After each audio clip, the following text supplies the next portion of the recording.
Hey y'all, what's going on, man? We are back. We back. You already know. In the building, in the flesh. In the basement. In my mama basement. Nah, not in my mama basement, but we back in the basement, man. Booling, cooling, chilling. Big red, blue, buffalo shit. We are here. Another week closer, man. You already know it's less than 3 weeks. Yeah, the clock is ticking. The clock is ticking, man. September is literally knocking on the door. September is next week.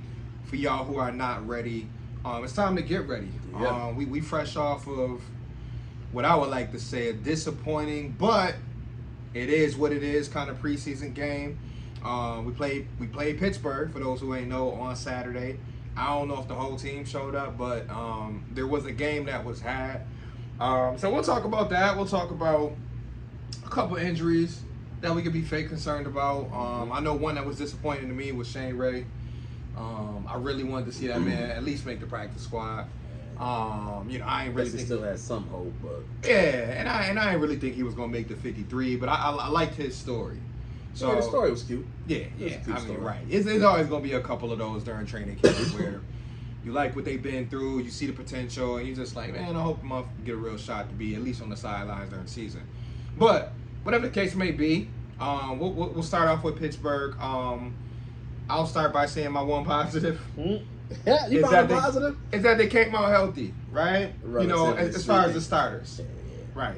And that's definitely a massive positive. Man, right. Because as we'll talk about how the fans reacted over the last 5 to 6 days, I still think the most important thing every preseason, every training camp is health. Yeah. The teams that are the healthiest through the start of the season, obviously towards the end of the preseason. That's I don't care. Listen, you tell me what you think about the game. I'm like, are they healthy? Anybody get hurt? No?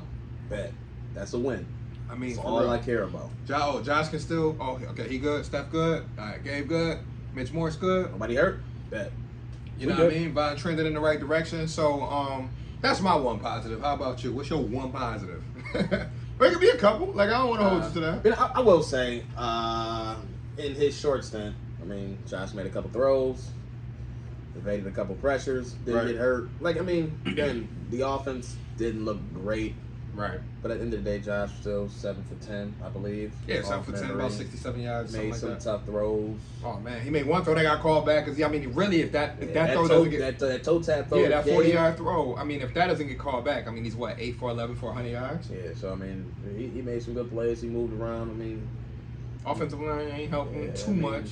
He ran himself into some pressure. Yeah, but again, this is what Josh Allen does. We know. So this is not something new. This is not something we're not used to. Yeah, you take both. You know, if you're going to make these spectacular plays off script, improvising, there's going to be some times when he run into a pressure that he didn't need to. Yeah. And, hell, I mean, that's part of the reason why the offensive line looked worse than what it really was. I mean, some of the pressures is like, you could have stepped up. Right, because Josh was looking... I mean, some of the linemen at times, because I was just rewatching a little bit of it. I would be tight if I was a lineman with I'm like, bro, I had my man over here. Especially on the one that he scrambled on. I think I just watched it today. I remember, like, the linemen were almost, like, standing in a group just looking at him like, we can't really move past the line of scrimmage. He rolled out right, and then the T.J. Watt was on him. I'm like, bro, he had him blocked. Like, just stay in the pocket. Right. Like, and then the one scramble that ended up being negative yards, a lot of the linemen... All he had to do was step up. Right, but also a lot of linemen, once he started scrambling right back into like he had already scrambled left, went past the line of scrimmage, then backed up. And the linemen were stuck because they were like, well, we can't really move forward because okay. You know what I mean? It'd be a penalty, which any block at this point is gonna be a penalty. Right, so like crackback. Right. So all right, cool. There's 7 picks. So cool. You said Josh Allen. Anything else was a positive for you? You know, it wasn't a major positive. I mean, Dalton Kincaid looked smooth. Smooth operator. Smooth as shit. Like, I mean, smooth routes, good hands once the ball is in his hand. Yeah, was able to take hits. Turn up field. Yep. And, like, it's just, like, nothing spectacular. Like, it's not like he's out there making people miss and making crazy cuts. And it's just, everything is just so... And silky. And I'll add on to that too, and I'll just say, and we're definitely gonna give Dalton his flowers this episode. Thing I like most is that the Bills haven't had a history of like great tight ends. Like we don't, like we get good running backs, every other year. We get good cornerbacks every other year. We've even had our share of good linebackers every 5 or 6 years. Tight ends have been a position we've struggled to get like that elite tight end that makes it look easy. Yeah, we've never had a top end tight end. Right. You know what I mean? And Dawson Knox, to his credit, he's a top 10 caliber guy. I mean, he's not my top 5, but he's a 9 or 10 in this league because guess what? He's made some plays in his career. He's made plays in the playoffs. He's made plays against the Chiefs that I can think of off the top of my head. So, like, Knox is not a bad tight end. And he's honestly, if we go over the past 20 years, he's one of our top 2 tight ends. But the thing about Kincaid is, which we can elaborate on, is as a rookie, I think that's the toughest part, is as a rookie, when you can make it look easy, when you can move to that second level with ease, when you can win your one-on-ones. Because we remember now, tight ends for the longest in Bills uniforms could not win no one-on-one matchup. We've always had these big clunking, big old tripping over the turf type, falling out of bounds, bobbling the ball. Robert Royal can't catch. The Scott Chandlers, who we were happy with because he would get 5 or 6 touchdowns. Like, Kincaid looks like he can be a touchdown machine. One cut and that linebacker is gone. He ain't know what the hell he was. Oh, and that safety. How the hell? Oh, I'll catch it right over the top of your safety's head. It's a mismatch. It's a nightmare. Yeah, it's pretty much.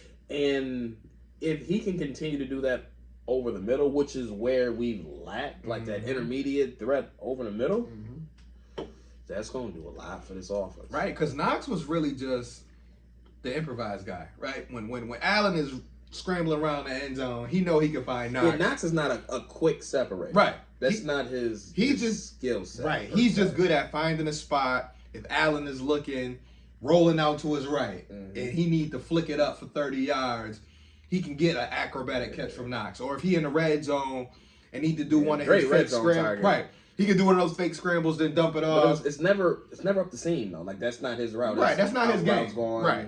Dump offs, which is fine. Hey, he's still getting touchdowns. Yeah, it's never been a seam stretcher up the middle. But Knox got the whole. Yeah. He looked like he can run every route. Yeah, Kincaid so far. I mean that's what I meant, right? Yeah. What did I say? You said Knox, but we know. Oh yeah, Kincaid, yeah. Yeah, Kincaid is so far is looking like he could be a major threat. I love this offense. And if he's taking any type of pressure off the outside receivers, Diggs and Davis, it's gonna open up all of that. Yeah, and the run game underneath. Yeah, you can catch Hardy just underneath doing a little something. Cook out the backfield doing a little something. So it's really just gonna open up a ton. So like seeing him actually get the ball in his hand, I like that. I was happy. And also I like seeing Justin Shorter get a couple catches after not getting anything week 1. So okay. Second half. I see you. It was almost like it was a plan. Yeah, week 1 he wasn't getting any separation, wasn't getting open, but this time he separated, ran some good routes, had some contested catches. Yep, and flash good hands, right? And I think honestly a lot of that stuff was designed because I think that they noticed, okay, we can go to 8-man and we can go to Shavers. We know those guys are capable, and we know they're not making the team. But we also know they're not making the team. So I think the coaching staff said, all right, no disrespect, but that's cool. But we need to see if we target you, you can make some plays. And I think they came out in that second half. They said, hey, Shorter, we're going to come to you. Make sure you get open. He made the most of that. And that's good. Some plays, got a touchdown. Right. Because it was starting to be some whispers of, would they actually put the 4th rounder on the practice squad? Or would this happen? Or would he be buried to, hey, maybe being the 6th wide receiver but wearing a T-shirt on Sundays? Is Isabella going to take his spot completely? Because we know Isabella is still going to continue to up until this last week. I mean, obviously we got a game this weekend. He's going straight. Yeah, he on that 7-6B. He's in that role that there's always one receiver every year that people fall in love with. Whether it's Kumaro, whether it's the Rick Rodgers, whether it's Brandon Riley. Robert Foster a while back who eventually made the roster. Yeah, so he's well within that boat now. Yeah, so a lot of people clamoring for Isabella. But I will say the difference with Isabella is I will give him credit. We're not talking about an undrafted. We're talking about a second round pick. We're talking about a second round pick. We're talking about somebody running right. When we fell in love with Robert Foster, we're like, ooh, undrafted guy out of Alabama, never really had a shot. Right. We're talking about second round pick. We're talking about second round pick who ran a 4.3. You know what I mean? So There is something there with Isabella. There's a pedigree there. Yeah, it's something there. So we'll see. I mean, obviously, that's going to be one of my keys to watch Chicago. Even though I'll be at work, I know me and my guy will find a way to watch.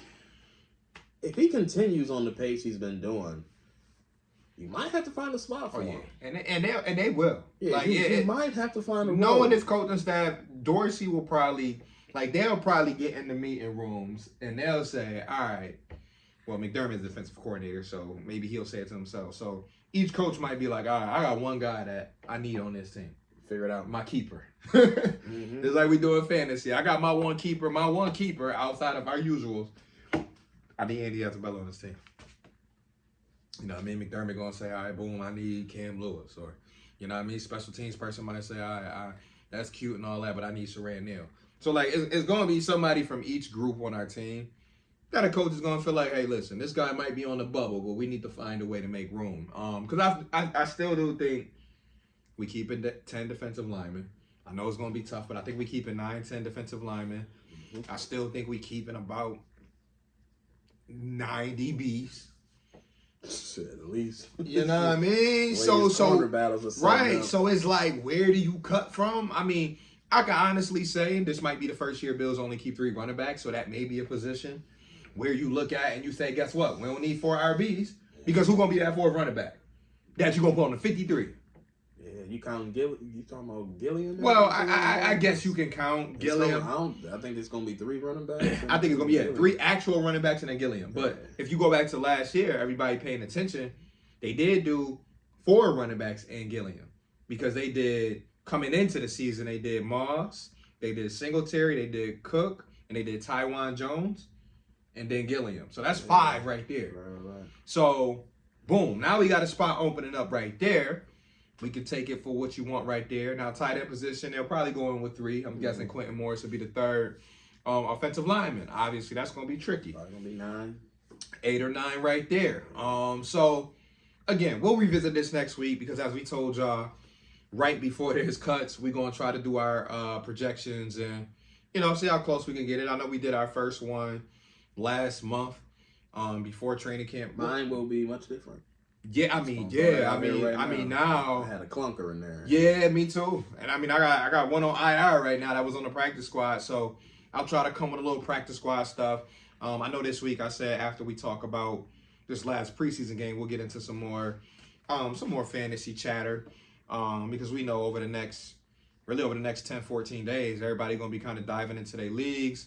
And so we'll dive into that. But yeah, so we can go to the negatives. I know we wiggled around trying to find positives, which, again, staying healthy is just the main takeaway for me.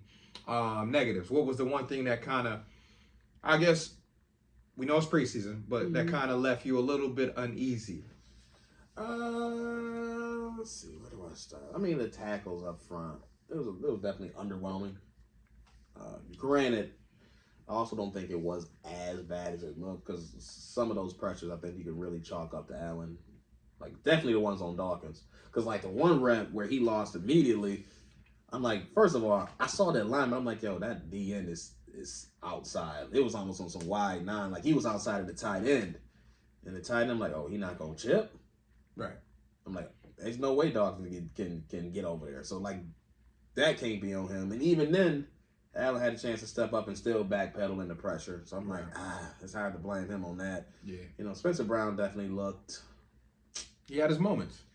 It wasn't an overall bad first half. I think it was worse than what some people want, but I mean. Yeah, I don't think it was as bad. It's just an easy target now. Yeah, it's not as bad as people are saying, but he definitely is not giving me much confidence.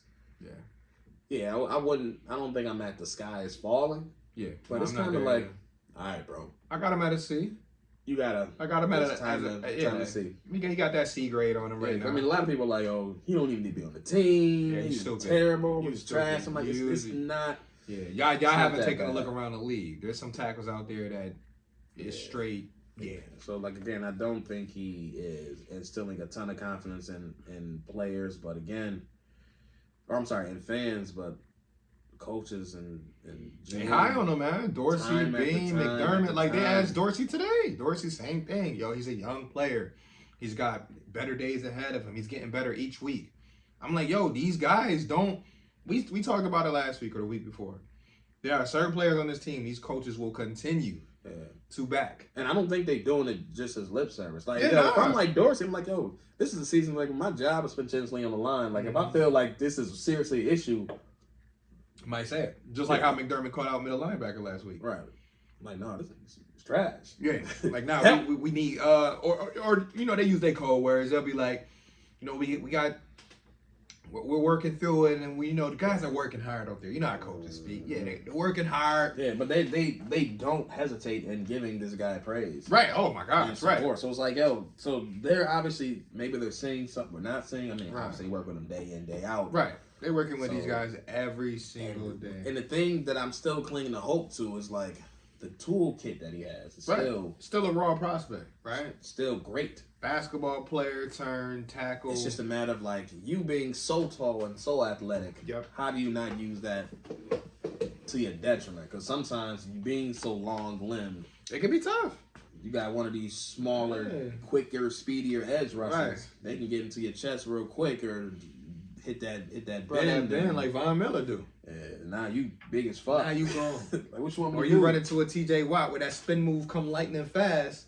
Because TJ Watt did one the other day. That spin move came, but obviously Torrance met him on the other side. But you know what I mean? And that was one that we obviously we could talk about. Torrance did play well. Shout out to Osiris. Yeah, I think the interior line played fine. Yeah, and which I think most fans who watch, who have been paying attention to their signings, I felt like their interior line was going to be better. Yeah, the interior line was they addressed the issue last year. Yeah, they addressed it with Dave Edwards, with McGovern, and now Torrance, Osiris Torrance in there. Obviously, we knew Bates was going to be in the mix, and we knew that we were going to get back Butker. But they gonna make the team. Yeah, he's not gonna make the team. But definitely outside. But that inside we knew would be better. Yeah, it's just everybody all summer we've been saying, okay, but the tackles we need to. So that's still, I agree with you. That's still some level of concern. It's something to keep an eye on. Like I said, if the coaches and the people in that building believe in Spencer Brown, I'm not gonna sit here and throw fucking whatever at him every chance I get. I'm gonna try to get this man a chance. Now, guess what? It ain't gonna be easy to start the year because, as I was talking to somebody, I said you got to go against a tough Jets D line week 1. Week 2, you're going against Max Crosby and I think Chandler Jones, which won't be fun. Oh my God, Max Crosby! Like I said, he's one of my favorite defensive ends to watch. And I know the Raiders don't play too much on TV, but the guy just causes havoc. So you got him, you got the guys in Washington, and then followed by Miami and Jalen Phillips. So, like, first 4 weeks ain't going to be easy for neither tackle, Dawkins or Spencer Brown. So, like I said, fans, I get it. We want to find a weakness, and we want to pile on, and we want to, why didn't they address it? Why didn't they do that? Guess what, fans? Relax. This team was never going to be perfect from the 11 on offense to the 11 on defense. Like, this was not going to be the year that I felt like they were going to address every single need. Would it have been ideal to come in and bring a veteran starting tackle with 90 games of experience? Yeah. But if you do that, I'm like, well, who you not signing? Right. If you're not bringing Floyd, then you may not be bringing McGovern. Then, like, who? Right. And they knew the interior was important because we've sat here for what?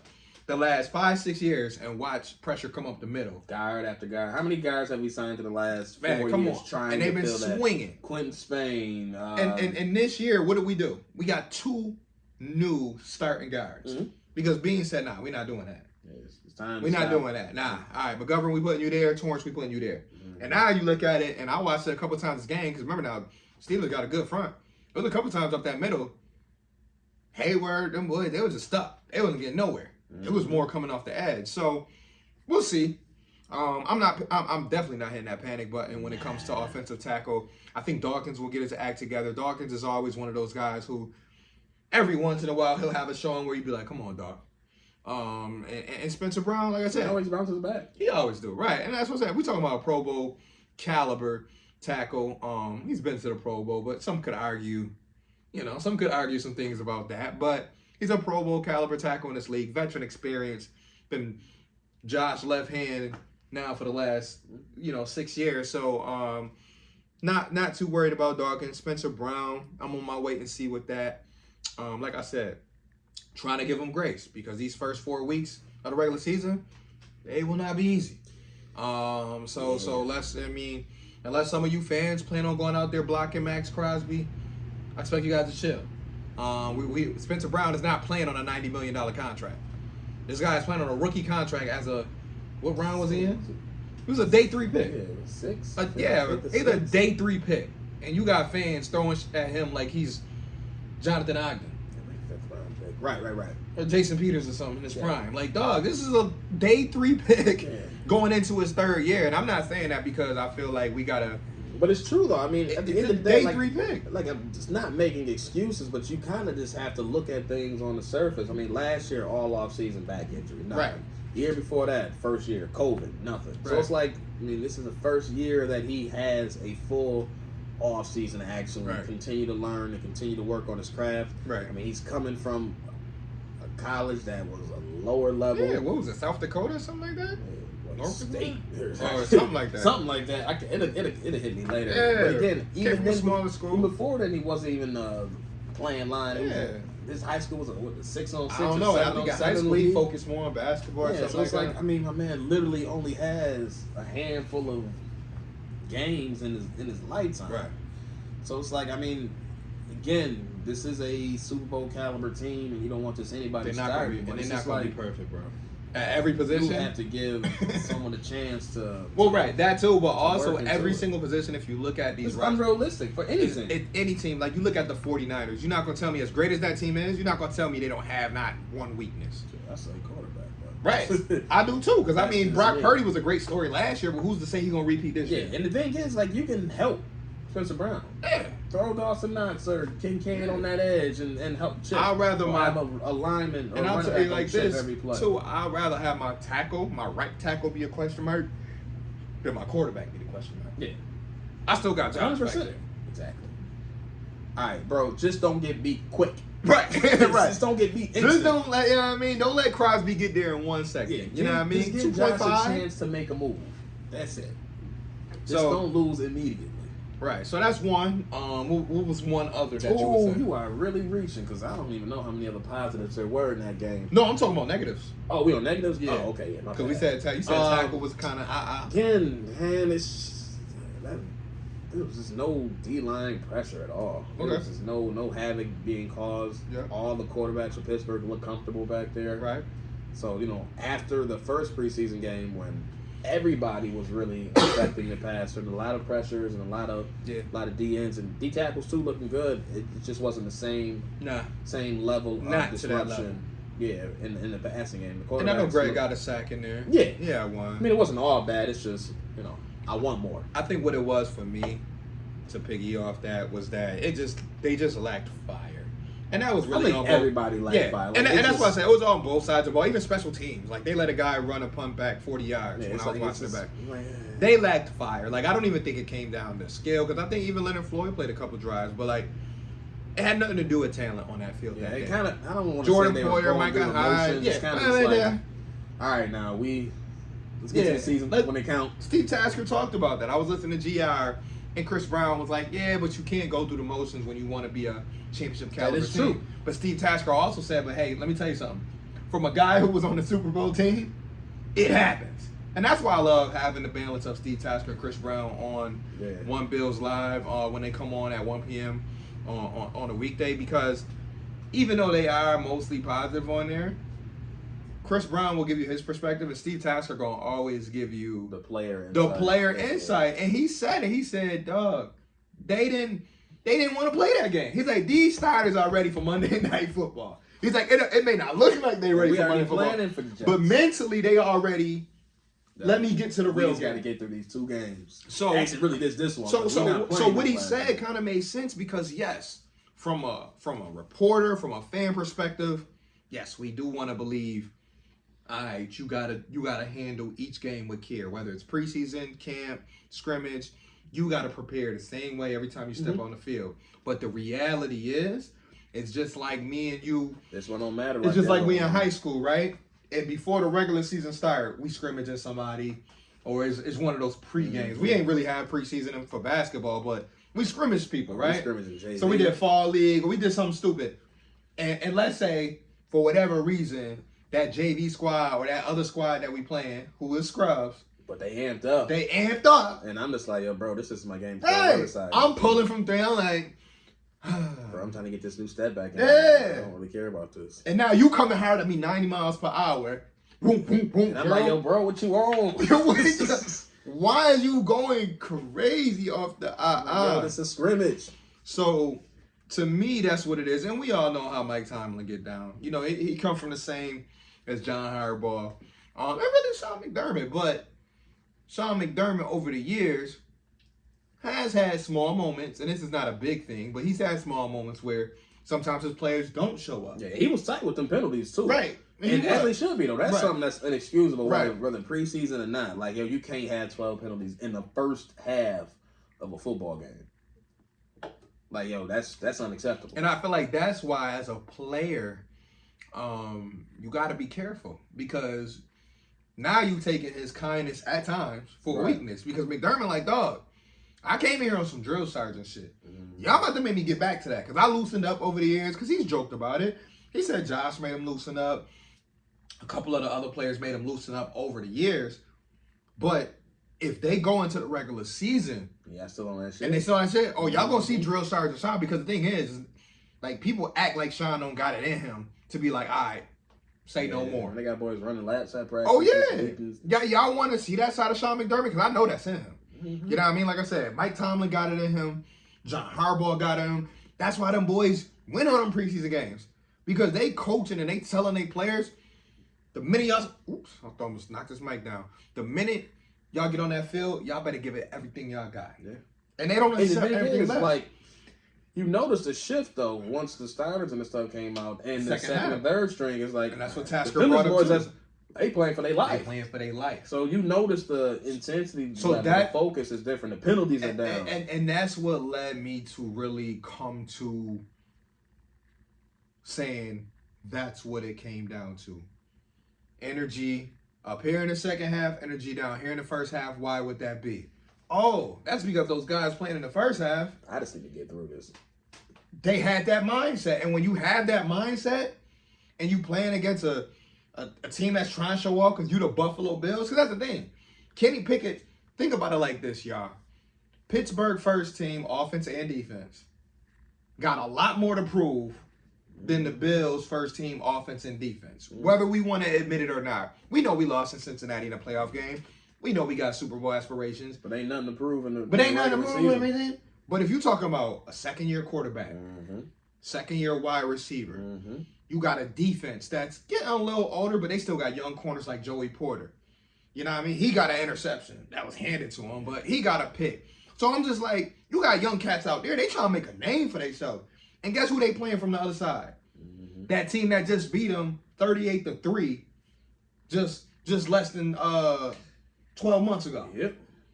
So you don't think that's on their mind too? So it's a lot that goes into that game. And like I said, the average fan not going to say these things because we always want to just go for, we want to point the blame at what we want to point the blame at, right? If we hate McDermott, we're going to blame McDermott. Right.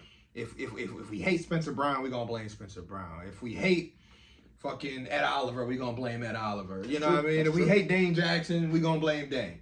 You said if? Dane, listen. It is what it is with Dane. But, nah, for real. So, any other negatives we want to bring out? Because I know we spent it into a positive because you got to. I think that's the major ones. I mean, again, middle linebacker play is underwhelming again. Right. No one is really separating that cornerback. No. I mean, Dane Jackson is kind of just, I don't want to say coasting because, I mean, he's not playing bad. He's just kind of, he there. At this point, he's just backpedaling right into the spot. Right, and pretty no much. one is stepping up Nobody's there and snatching playing it to from take him. it. So, yeah, I mean, if anybody's close to taking it or battling with him, it's probably Benford. Yeah. Which is crazy. But you know what? Hey. I mean, at this point, I've tossed my hands up on that. It is what it is. And let me see where we at. So here's what I say. Moving on. I won't say big week ahead, but this is a big week though for those bottom 10. You know, it's really bottom 5, but Yeah, bottom those 5%. handful of Those last places. handful of spots. So, anybody that you gonna have your eye on for this coming week? Because obviously we know starters probably not gonna play. Like I'm gonna just rule that out. Like you may get a battle or two from. You may get a Dotson out there. So I'll say it's mostly for me position groups. Okay. So I want to see how the tackle room plays out because I feel like after Brown and Dawkins, it's kind of anybody's game to really snatch. Now, especially after Doyle being hurt. Would you play Dawkins or would you just make sure Spencer Brown play a first half? I might have. I don't think I'm half. playing either one of them. You don't think so? Spencer Brown might need to give me a quarter. I mean, again, I don't even think I want to risk it because if I lose Brown, what am I really left with? Quesenberry. Right. Yeah. So, like, I don't even think I want to risk it at this point. Like, I want to see how the rest of that line shakes out. So, I don't think I'm starting any of them boys. If it's me, at least. So, I just want to see how those tackles shakes out. I think it's a big day for the bottom of the DN room. Okay, so Boogie Basham. I think Basham, Lawson, Cam Klein, Kingsley. Kingsley is who I would throw in. Yeah, Kingsley Jonathan. Yeah, Cam Klein be practice squad. Yeah, I think maybe 2 of those 3 make it, but definitely not all 3. Nah, and even Shaq might have to play the a couple quarters in there. Oh, he playing. Yeah, he ain't getting the hat. Greg ain't playing. Oh yeah, Greg ain't playing. Leonard Floyd not playing. I don't think. Do not let Leonard. I'm telling you right now. I don't want to see. There's certain players. And I'm gonna let you continue that. I don't want to see where. I don't even want to see him wear pads. Tre'Davious White. Bro, he can show up in flip flops. Right. Micah Hyde, Jordan Poyer, Matt Milano, Greg Rousseau, Leonard Floyd, Taron Johnson, and this is just defense. I don't need to see same. And then if we flip it to offense, Josh Allen, the Gabe whole Davis, starting line, Stephon Diggs, James Cook, both tight ends. Yeah. Well, no, Quentin Morris can go out there. No. I meant Knox and Kincaid. Oh, right. Knox, Kincaid can chill out. Knock yourself out, Quentin. Yeah. Not literally. Yeah. Oh, shit. Yeah. I don't even need to see Gilliam out there. Like, bro. Yeah. Listen, let Ty Johnson get his carries and Mims, Ty Johnson and Mims and Evans. Yeah, Evans. Y'all go run the ball 70 times. Yeah. Maybe Murray get a couple. And Barkley's out. Because, he got the little bum arm. Yeah, what's the name? I had to play a lot. Kyle Allen might be playing the whole game. We only have 3 quarterbacks. Who will be the emergency? One of them little ass receivers. Damn. That's the part I'm scared. I ain't gonna. Before it was McKenzie last year. So. They just gonna be handing the ball off after he go out. Whatever. Shit. Play Wildcat for the rest of the game. Yeah. So I don't need to see. There's a lot of players I don't need to see. Yeah, granted, everybody can't sit because we still need enough to get through a game. I need at least 15 of them to sit. Yeah, 100%. I need at least 15. Anybody over the age of 28 can sit. And that's just 28. That's the defense I'm talking about. Oh, defense, yeah. Yeah, that's Trey. That's the safeties. Right, but even even Greg, who's like 23. He in there too. Though. Yeah, he's not above that age. But anybody that's longer in the tooth, yeah, you can sit. I don't need to see you at all. I need you ready for Aaron Rodgers. Well, back to your question, and also the corner. I just say DB in general. Okay. I think it's a big day for them. And it's just strictly a number standpoint. Yeah. Because there's a lot of talent and a lot of players that have been playing good, but I like to get longer look at Alex Austin too. Yeah, he's gonna be a tough cut. Ingram's gonna be a tough cut. I have no idea what they're thinking or what they're doing with Cam Lewis. And that's tough because you can put him at safety. Yeah, both of them you can put at safety and corner. Where does that fit in the deal? Because it might be either or. Because like right now, with it might be either or. You got the 2 old homies. You got Rapp. You got Hamlin. Right. I think those 4 are locks. Pretty much locks. Pretty much locks. Hamlin is probably like 95% locked. 95 to 99. So. Because he almost low-key don't need to play, but I get if he does play. Somebody got to play. Right. Somebody got to play. I mean, they got some other safeties they can throw in, but somebody really got to play. So you got those, and then, your starters on the edge. You got Trey, Dane, Taron. Your primary backup's going to be Elam and Benford. Yeah, Kyrie and Benford will probably start on Saturday. Yeah, so, where does that leave Neal and they're going to battle for the same spot. I'm telling you right now. Yeah, they're battling for that backup nickel. /safety /special teams. Yeah. Right. But again, they've both been playing key special teams. And I love them both. Neil is one of the best gunners in the league. Cam has been playing 3 out of the 4 special team units. Because whoever don't make the team, they going to the Giants. Or anybody else. Okay, I know, but I'm just saying the Giants. They ball and them boys, Joe Sheen, whatever you want to call him, he'll see that and be like, I'm just letting you know, Bean. You let Neil or Lewis go. Yeah. Neither one of them make it to the practice squad, just from special teams alone. I know. Yeah. I mean, you would hope. I mean, who has a better chance to make it to the practice squad? I would say Cam Lewis. Because I think Saran Neal has now solidified himself as like one of the better special teams guy in the league. Right. He's known in special teams. Right. So he would be tougher to like just be like, oh, practice squad. Like, no, he'd be going. Right. Yeah. So right now, if I had to make an early prediction before next week, I would say I would say about 65% Neil, 35 They love that versatility so much. They do. So that's why I'm like, it's really a toss-up. And do they just do a heavy DB room? Like, they just may just keep both. Right. But if they do, then where is that other one coming from? Yeah, you probably let Dean go. You probably let Dean Marlowe go. Well, yeah, I mean, I don't think he has a choice. Yeah. You probably let Dean Marlowe go, and you probably just say, hey, listen, you got skim and linebacker, You probably going to have to skim and linebacker, because I'm telling you right now, I told you last week, Medikevich and A.J. Klein. Shit, A.J. Klein one of them got starting reps. Well, yeah. See, that's right. Medikevich, I mean, I've been saying it all year. I'm surprised they even signed him back. But the way the linebacker room looking, you can cut like 2 of them. Shit, man. Listen, I need Terrell Dodson to be amazing. Because if not, they're going to have to I need Terrell Bernard to come back from his injury. What did I say? You said Terrell Dodson. Okay, so I combine 2 names. I need Terrell Bernard to come back amazing. Or you combine the 2. I don't give a fuck. I need somebody to step up and make this work. Because Dodson is... Preferably Bernard for me. Yeah, Dodson is not... He's not playing terrible. It's just I feel like sometimes underwhelming. I just feel like over the course of the last 2 seasons, too many long runs I've seen with him on the field. Yeah. And don't get me wrong. This one wasn't even necessarily his fault. It wasn't even his fault. It's just anytime I see the back of his jersey running on a long run, I get tight. Because I'm just like, where were you at? That's fair. Like, I mean, we could break it down. That play was lost right in the middle. And we can break it down, and it could not be his fault. Dodson was forced to play 2 gaps. But I brought up last year when Dalvin Cook ran one back. Dodson was on the field chasing Cook from behind. And I'm just like, so why is it you always chasing motherfuckers? Right. Can I see you get a stop for loss of 2? The fact that A.J. Klein is getting started reps kind of... That's telling you something. But McDermott has already said he's not happy. Like, and many... Without saying it, McDermott has said he's not happy with the middle linebacker.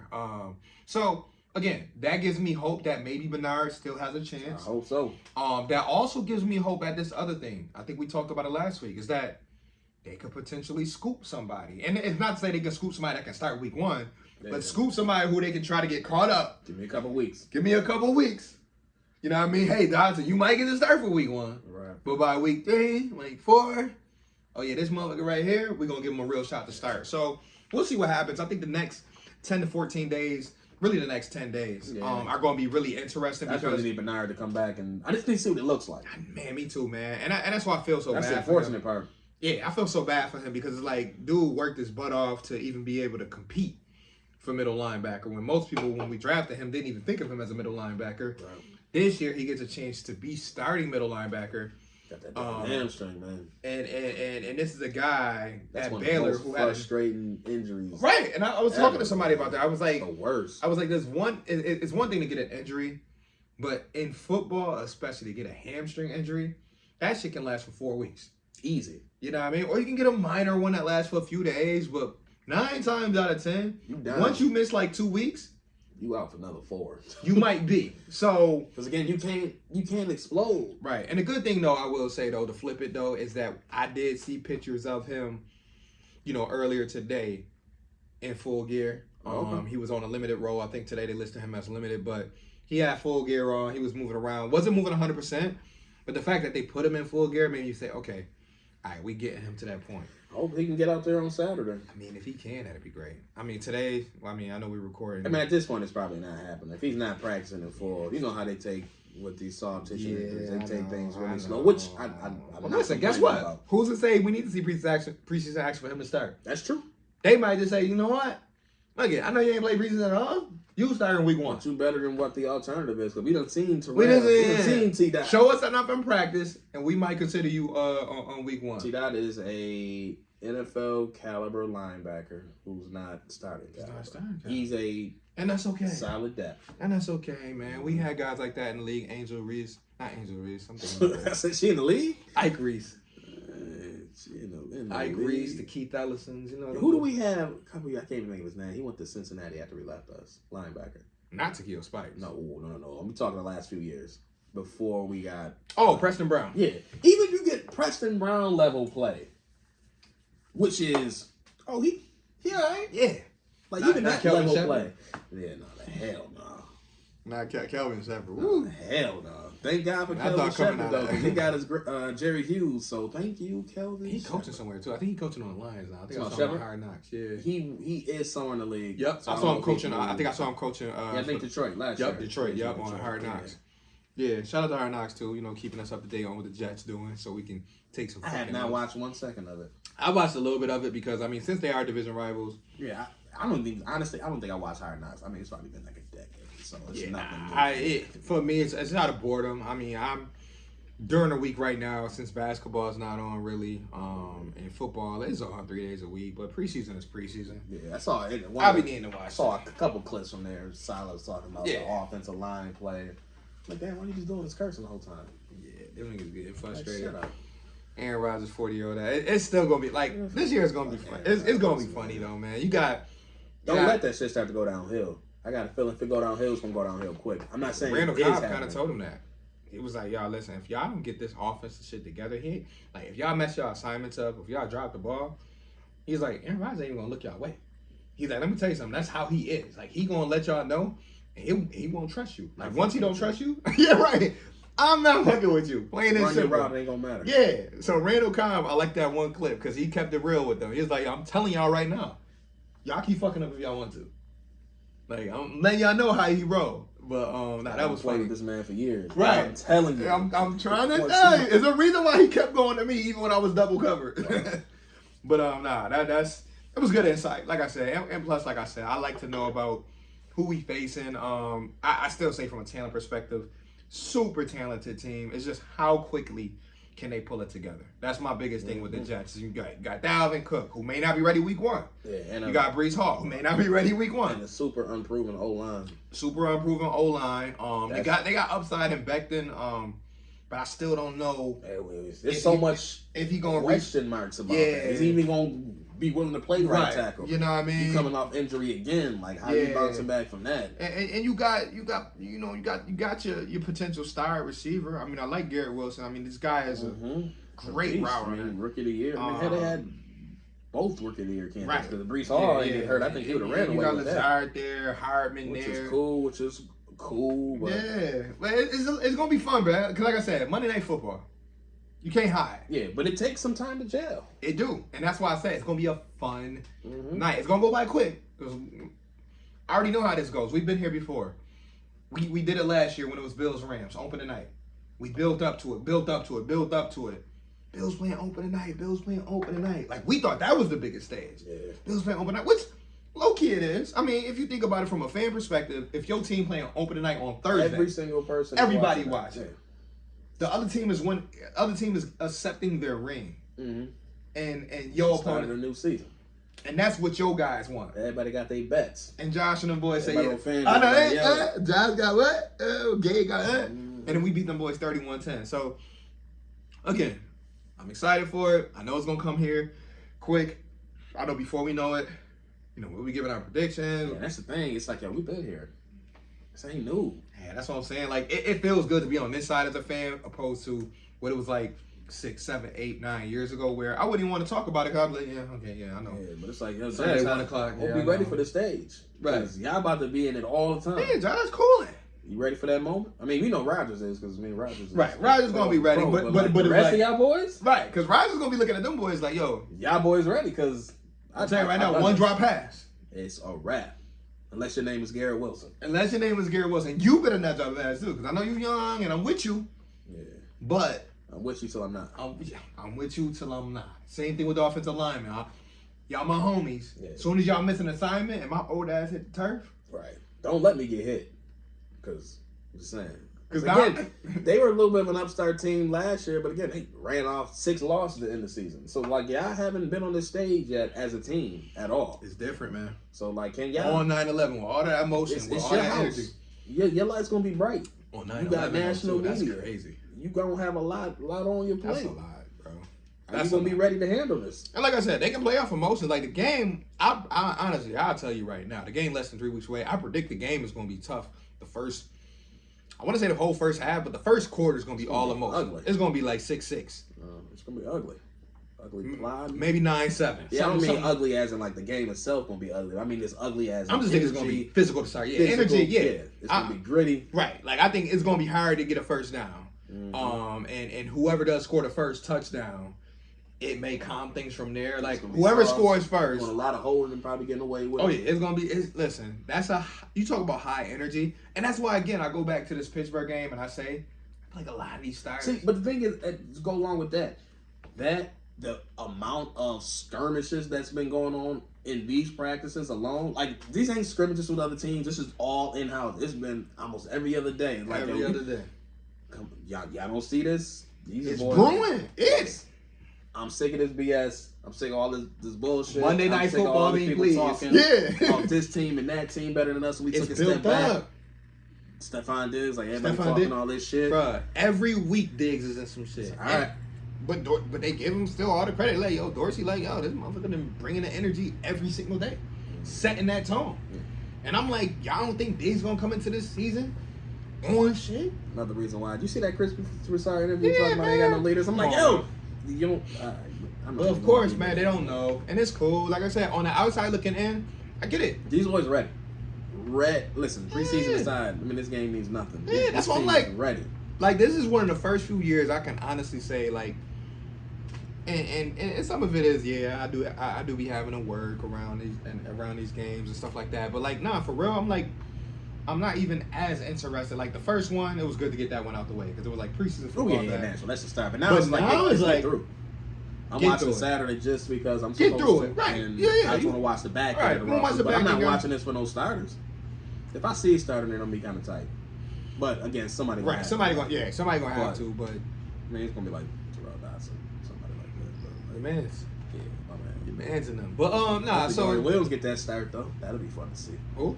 Dorian Williams. Matt Milano better not see the field. So man, we ain't even get on Dorian, but I will say that was my other one. Mm-hmm. Yeah. If Dorian, we talk about Terrell Bernard. If Dorian continues to show up, he's going to make a case that he needs to be on the field in some capacity. Yeah. Listen, you're going to have to learn on the fly. And I'm okay with that because I'm telling you right now, if he's going to keep flying to the ball, if he's going to keep stopping at the point of attack, because that's what I look for in middle linebackers and linebackers in general. Mm-hmm. When I looked at Matt Milano and from the start of his career to now, one thing I always enjoyed about Milano is when he hits you, he going to get you. Yeah. Ain't no falling back. Ain't no shoestring tackle. When he gets you, he gonna get you. You gonna get smacked. Same thing with Tremaine Edmonds for the most part. Like once Tremaine Edmonds was wrapping you up, you wasn't about to slide. Tremaine Edmonds' tackle rate was really high. Like always the highest on the team. Yeah, once he wrapped you up, and Milano's actually one of the worst. But you know what I mean, right? But and he'll make up for it because he'll make a tackle for a loss of 4. Yeah, right? His open field tackling though, like this. I remember watching the Miami. I remember watching that Miami game last year. In Miami, he made like one open field. Like it's like, yo, this bro. It was him versus the running back a couple times, 1-on-1. My man said, "Boom." He is good. Like Matt, we already know. We can talk about Matt Milano all day. But what we saying is though, if Dorian Williams can be that same type of, because remember now, Matt Milano's a day 3 pick. Bro, next year, Dorian Williams is going to be a factor. He got to be a starter in that middle. He got to be a starter. 100%. He got to be a starter. Him and Matt Milano together, stop playing. Yeah. He's going to be a factor next year, 100%. 100%. It ain't happening now, but it may not, but he may force his way on the field. Like not unfortunately, but it may come down to that. Yeah. We'll see what Dodson does. We'll see what Bernard can do if he's able to hit the field. AJ Klein might have to be that safety. I need to not start AJ Klein. Like I feel like that's a break glass in case of emergency start. Like I need But if you had to bet your money on anybody right now for Bro. week 1, on Dotson or AJ Klein? It's AJ Klein. It's If I probably gonna had to be AJ make a Klein, bet, right? to Yeah. this very second, I'm saying It's probably gonna be AJ Klein. fucking AJ Klein. Right. Which against the Jets you might get away with it only because of this. I think week 1, Nathaniel Hackett, the genius, is not going to try to do too much on offense where they're going to stretch the field. Like they may, play action here and there, but I think they're going to try to run the ball. They're going to try to get it out quick to Wilson a couple times, but I don't think they're going to try to have Rodgers sit in that pocket too much. So AJ Klein might get away with week 1 just because Jets like to play, like, they're going to try to start, I think they're going to try to start that game physical. Mm-hmm. So AJ Klein might be okay week 1. But after that, AJ Klein again he's fine. He's fine. He's a depth player. just big picture, you can't have him out there coming downhill. 16, He's fine. 17 He's games. a good blitzer. It's just Right. pass protection or pass coverage is just not ideal. Yeah. But at the end of the day, like I just don't want it to have to be that. Right now, you don't want middle of that. his defense. Yeah. But like I said, week 1 he with might. no other options right now. Yeah, he might be the.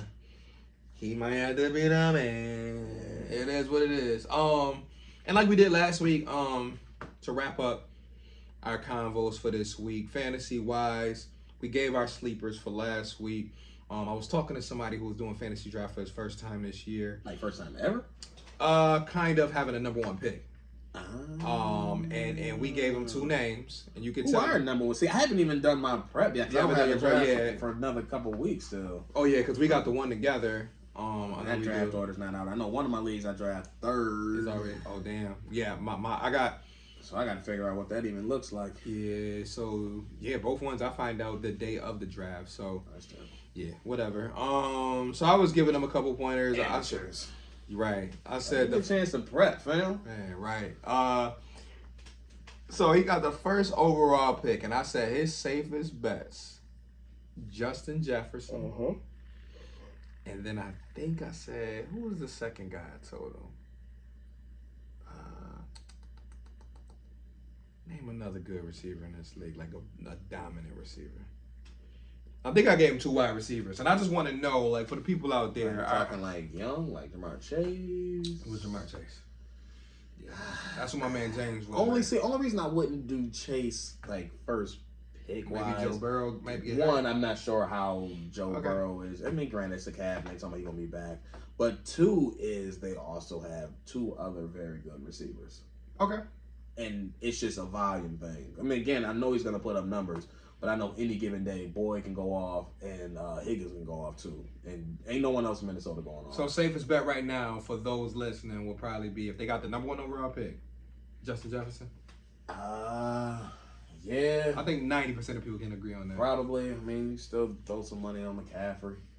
No. Just because of I'm not doing that. the volume. Nope. He scares me. Injury-wise?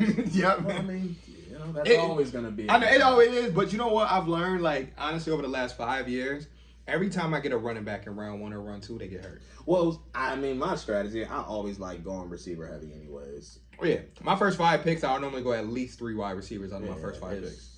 That's where the bigger money is. And running backs are so hit and miss. Next thing you know, you got I just hate when that top, round right. running I just back. hate when that top running back go down early, and now you stuck. Now your whole team is off now. Yeah, now you stuck with fucking like DeAndre Swift. You know what I mean? Right. Or like Ty Johnson. Yeah, like Ty. Yeah, you got Ty Johnson in round 11, and now he's starting for you in week 4. Yeah. Like, nah, I don't need that. Like I didn't mention another sleeper. I kind of feel like Motor is low key a late round sleeper for me. The only reason I think scared of that? I'm not You scared. think they might build crowd the line of scrimmage? I just don't see the touchdown volume.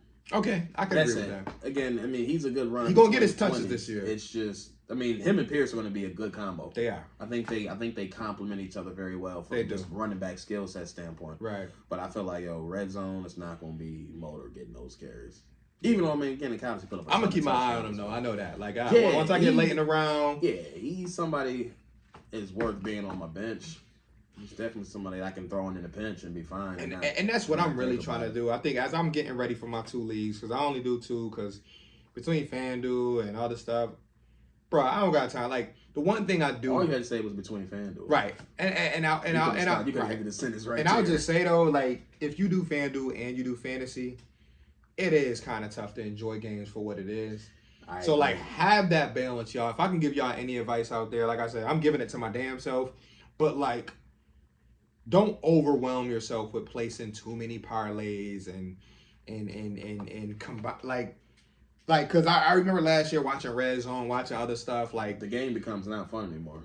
Because you sitting there yelling at the TV, you don't even care about these two things. Right. You watching the Chargers and the Raiders play.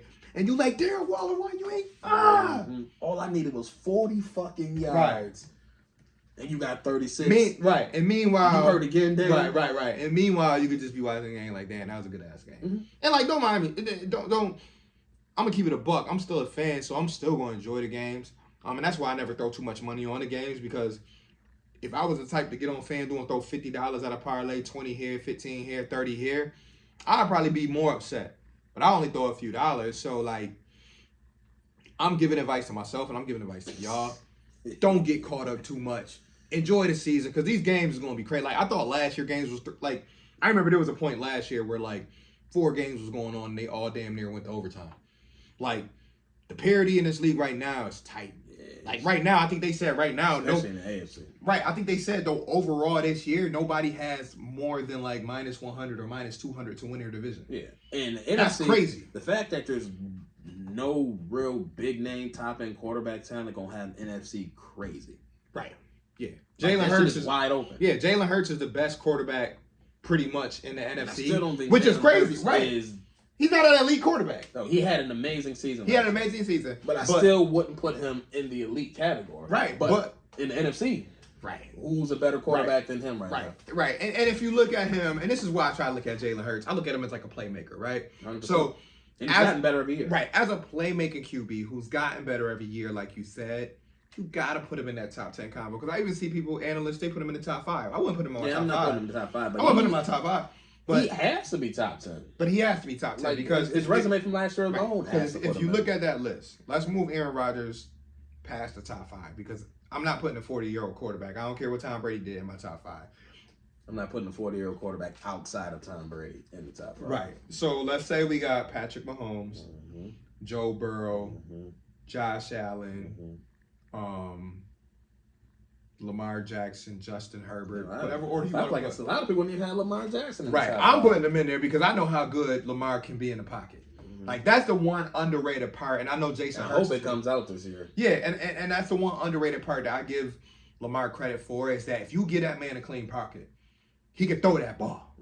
I've seen it happen. Greg Roman ass ain't know how to design a pass. Ain't know how to do shit. But this year, this is why like when we talk about teams we scared of, and I know we're gonna end this in a second. When we talk about teams we scared of in the AFC, the Ravens is high on that list. The Ravens is very high on my list because I look at what they can do from a receiver standpoint, with Zay Flowers, with Odell Beckham, with Bateman if he can stay healthy, with Mark Andrews. Bro, Lamar is an ultimate X factor. He can single-handedly destroy. Right, and then if it breaks down, he can go for 40. Right, 90. Right. Like he did that against Miami. Have perfect coverage on the back end.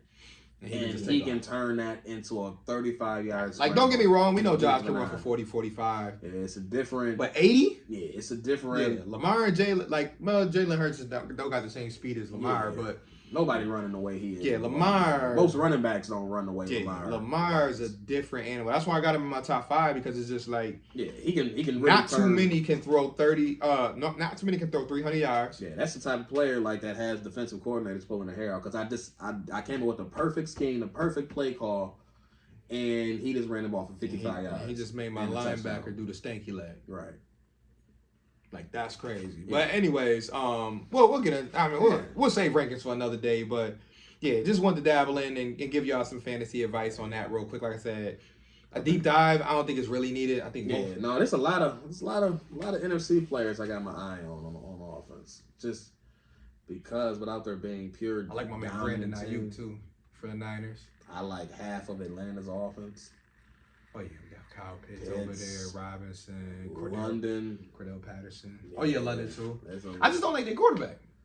Yeah, I borderline hate is a strong word. I borderline hate their quarterback the because fact last that year they didn't bring in any type of competition. You let Mariota go, which Mariota wasn't the answer, but nothing. Like dog, I was betting for this dude to throw, and I know we were just talking about betting, but I was betting for him to throw over 100 yards. He was averaging, I think, 71, 130 a game, 150 a game, something like that.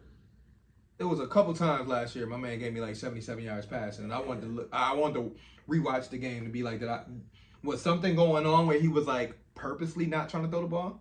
My man was just playing football. So yeah, I agree. Atlanta got a lot of skilled players to keep an eye on.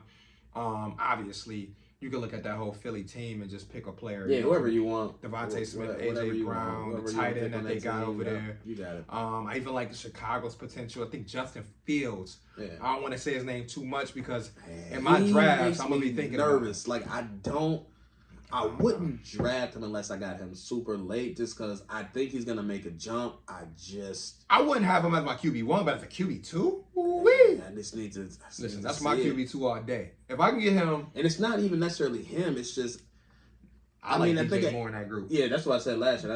Last week that was one of my sleepers. I don't even know if it's technically a sleeper, but like last year, it took a long time for the coaches to allow him to even improvise and be a quarterback and use his God-given run ability. I know. I think this the year. I don't want to go too crazy and say Jalen Hurts type season this year, but this the year where I can see 30 total touchdowns. Well, he got some help this year. Yeah, that's what I'm saying. I can see 30 total touchdowns from Justin Fields this year. I mean, the man threw 50 in at Ohio State or something like that. I mean, he had some crazy numbers. He got help now. So DJ Moore is gonna put up numbers. DJ Moore gonna put up numbers. They got decent running backs. They ain't got no stellar running backs, but they got decent running backs. They got a decent tight end. They got a very, very, very improved defense. They spent a lot of money on They did. So they better ball out. But yeah, so it's gonna be fun. I mean, I know most people out there who, again, like I said, are into fantasy football and are getting ready for, placing their, beginning of the season bets. I know I already did my one for the Bills winning the Super Bowl, obviously. No matter of fact, I don't even know if it was for them winning. I think it was for them winning because they had a different bet that wasn't that crazy for them just getting to the Super Bowl. So I think the last time I checked it was plus 1,000 for the Bills to get to the Super Bowl. So nice little come up for those who into that type of stuff, $10 will get you $100. $20 will get you $200. Or if you want to do a $100 bet the Bills win you $1,000. But yeah, so it's a lot of fun stuff going on. Like I said, last preseason game coming up. Y'all get ready for that. Don't get too bent out of shape on the results. This is, again, probably another week where we won't see the starters play much, if at all. Anything you want to leave them with, man? Nah, man. Just keep living life. I got nothing, man. I'm with you though, man. Let's keep the ball rolling. Let's continue to focus on the positives. Like I said, man, it's nothing too much you can take away from preseason outside of staying healthy. Like, forget the X's and the O's. We're not going to see some type of designs. That's the most vanilla, bland play call ever. I don't care. Yeah, stay healthy. Get through the game. Show some athletic ability and get out. Go home. Stay healthy, man. And I'm rooting and I'm praying for those players. Don't even give Josh Allen a jersey. Give my man a T-shirt. Oh yeah, like I said. Give him football pants. Yeah, I'm Let him call plays. I don't care. Yeah. Let him sit in the booth. Yeah, you don't even show up. Yeah, stay home. Yeah, y'all can show him from his bedroom. Yeah, matter of fact, home. Buy his ticket to go out of town. Don't even let him watch it from Cali. No, let him watch it from Cali. Don't even step foot on the field. Don't throw no passes. Yeah. Don't run. Don't jog. Let's chill. But for real, y'all enjoy it though. Like I said, football is back, so take it all in, preseason or not. Let's enjoy it. I love seeing the good side of the fans, but also we gotta not be as annoying. I tell y'all that every month. And I will say this is like, I don't know, I don't want to come off weird, but just remember that players are humans. So I mean, with cuts coming up this weekend, we talking probably 1,200, 1,300, a whole lot, 1,400 people losing their jobs. Yeah, man. And may never get a chance to ever be employed this way again. So crazy, again, they're there for entertainment. They get paid. They do make a good living, but they're also human. They're also human, man. So let's not joke and be too much about somebody. You bum. Again, I've been fired before. I've been let go before. Yeah, same. Shit sucks. So It does. So they gonna feel that same pain. So especially when you worked your whole life and that's all you know. Right. Like some of these cats been playing football since they were 6, 7 years old. And this is the end of the line for them. And at 25, Right. this might be the last time they play in the NFL. Now they might play in the CFL. They might do something else, XFL. But for some of them, honestly, mentally, it can cause them to be in a very dark place. We've heard players come out and say, yo, when I was cut, I ain't speak to nobody for 2 or 3 years. I locked myself in a room. I did this and that. And some people think it's not that serious. But again, when you dedicate your whole life Football towards one goal. Identity is football. Yeah. When everybody from your hometown know you Movie at. Miles. All I know is football. Yeah. You know what I mean? You come back home, niggas like, yo, you good? No, I'm not good. Yeah. You know I'm not good. Right. You see me in Walmart getting bread. I'm just, hey, I'm going back to my mom's crib. We cooling. But nah, for real, man. Sports is sports. We as fans got to understand it's just a game. It's cool to root for your team and all of that, but it's still just a game, y'all. But enjoy life. Live life. Love on your people. Yep. Enjoy these last bits of summer. I know it's feeling like fall here in Buffalo, but enjoy the last few weeks that we got. We gonna touch base with y'all next week. Hopefully have some projections. And we gonna get ready, man. Monday Night Football. I'm ready. Clock is ticking. We be there before Monday Night you know Football, y'all. So go Bills. Like, subscribe, comment, share. All that. Tell a friend. Yes, they can join us. I know we've been slacking on that guy shit, but guess what? We gonna get some people in here. It's gonna happen. It's gonna happen. So Like we're we gonna said. catch y'all next week. We're gonna wrap up the preseason. All we're that. gonna get into projections. We're gonna get into some schedule predictions. Oh, yeah, 'cause we over ain't the do next that. 2 weeks. So we are almost in regular season mode. But we're gonna catch y'all next week. I'm Z. I'm Bell. And we will see y'all later. Peace out. out. You're